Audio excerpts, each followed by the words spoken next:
Hey guys, I'm sorry I haven't been live earlier than now. I got sick. I ended up with a sore throat and then got really busy. I spent all day yesterday with my daughter and doing some other bits and pieces, including getting my hair done, which is why it looks a bit grey today. But anyway, today I wanted to come in and talk to you about boundaries and just why they're so important, not just to people in general, but especially to coaches. And the reason for that is we get into coaching generally because we love to help people and we're good at helping people get the best from themselves. And most of us, if we've been coaching and we're good at coaching, we've been natural coaches our whole lives. And there is a line between coaching and basically doing the work for people and taking responsibility for the success or failure of the people that we're coaching. And what boundaries help us to do is really create a strong and solid line between what it is that we take on as our responsibility and what we firmly leave in the client's domain to be their responsibility. And so I've just made some notes, and the thing about boundaries is the stronger they are, the easier it is for you to do your job. Because when you've set things up front, that these are the expectations that I have, these are the expectations I have for you. Now we have an opportunity to talk about these things. Are we agreed on these boundaries? When you do it one time, you rarely have to do it again. And I've seen this over and over and over again in the different ways that I've coached people. The stronger and firmer I am upfront about the things that that I consider boundaries, the easier the coaching process goes, and we're not distracted by those things that pop up along the way. And usually if you set boundaries properly in the first place, you only ever need to do it once. And it also means that down the track, if somebody's overstepping those boundaries, you're able to say, hey, remember we had that conversation at the beginning and we spoke about this. So just letting you know that that's either not within the scope of the coaching program, or I'm not comfortable with that, or whatever it is. And never apologize for reaffirming the commitment that you made to your boundaries in the beginning. If somebody has agreed to work with you based on those boundaries, then you have full permission to be able to enforce those boundaries all the way through.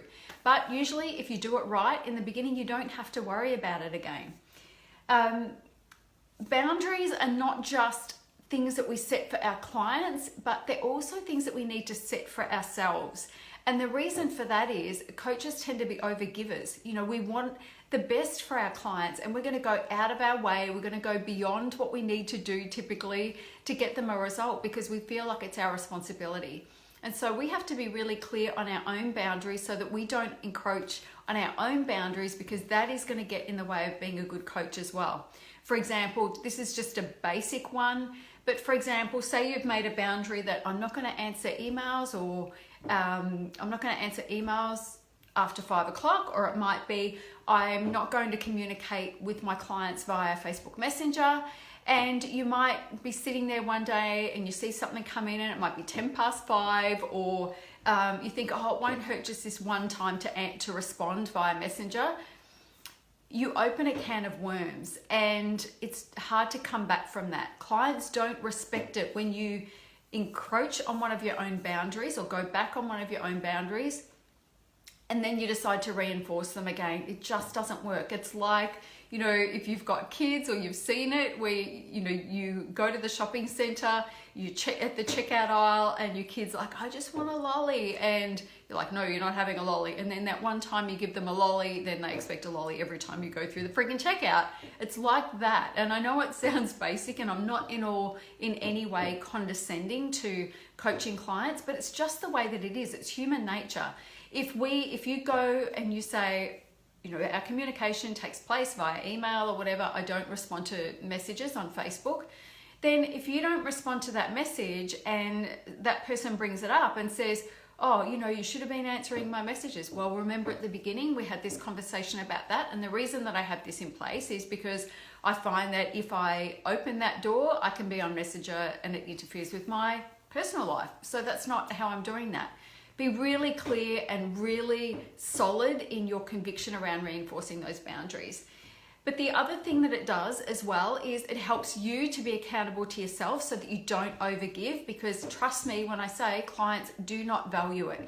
You might think they do, they don't value it. I've been doing this for a very long time now, close to 2 decades, and I could probably count on one finger the people that actually really appreciate you going above and beyond, recognize it as that, and don't come to expect it afterwards. So trust me when I say that over delivering and putting yourself at risk of overworking and seeming a little bit desperate when you're working with clients is only going to set you up for pain and suffering. So just don't do it. Be really clear about what it is that you're promising, deliver on what that promise is, do a really good job of that, but don't go beyond that, because you are opening a can of worms, and I promise you clients don't appreciate it. They might in the moment, but it's very quickly forgotten. But the other thing that you do when you're working with clients and you're really strict about your boundaries and you're really committed to reinforcing those boundaries if they ever look like they're being crossed, is you give your clients permission to do exactly the same thing. Now, we all need boundaries in our lives, whether it's with our partners, whether it's with our parents, whether it's with our friends, whether it's with our clients, whether it's with ourselves. We all need those boundaries. Otherwise, it'd just be total friggin' anarchy, right? So we need to make sure that we're honoring those. And when you do that and you display that for your clients, then you're giving them permission to do the same thing in their own lives. And that can only be a good thing. I can remember working with a high-level coach one time, and he said to me, I remember asking for something, and he just said, yeah, no, I'm not available for that. I'm like, what do you mean? And he said, well, that's not part of the deal. And I'm like, oh, okay, yeah, no, totally get that. And straight away I was like, oh, yeah, okay, won't overstep that mark again. And it felt good for me to hear, it didn't feel good for me to hear it. It felt a bit like, oh God, nothing feels worse than overstepping a boundary, right? But what it did is made me sit up and take notice, and it's like straight away I was like, I will never cross that boundary again. And it wasn't a big deal. It was something stupid and ridiculously small, but it was like, oh, mental note, I won't do that again. And then mental note, so this is what it feels like for clients when you are really firm in standing by those boundaries. Anyway, I hope that helps. If you have been in that position where you've had your boundaries overstepped, or you've done it yourself with a client and you've quit on your own rules, and it could be things like just being available too much, or promising that you were going to give them a 60-minute session and it went on for 2 hours or whatever it is, you'll know how much that sucks. It doesn't feel good. It doesn't feel good because you don't feel valued, and you feel like, I don't know, it just feels like you've done yourself a disservice when you overstep your own boundaries, or when you let other people overstep yours. When you let other people overstep your boundaries, you feel like a bit of a doormat, and nobody wants to feel like that. If you want to be a really powerful coach and you want to be a coach who is effective, strong boundaries are going to do that. But it's also going to help you enjoy your work more and give you more longevity as a coach. People get out of coaching because either one, they don't know how to make money from it, or two, because they burn themselves out and they consider coaching hard work. And it is hard work if you don't have boundaries in place. And that just takes you spending some time getting really clear about what you're willing to do and what you're not willing to do, how much time you're willing to give, and be really clear about that and just stick to your guns. If you do that, it makes the whole process so much easier. It makes managing clients 100 times easier. In the off chance that they do overstep the mark or expect something that's not been promised up front, or usually it's an expectation thing, then you can always refer back to your boundaries, and it's a no-brainer. You don't have to lay awake at night thinking, oh, what did I promise or whatever. You know straight away, no, that was not ever agreed on. It's here. I know myself. I know my boundaries. I know the boundaries we set. I know the boundaries we spoke about. They signed off on them. Away we go. And when you have that, it stops you having to have those really uncomfortable conversations when people overstep your boundaries, because you've just got to refer back to the conversation you already had.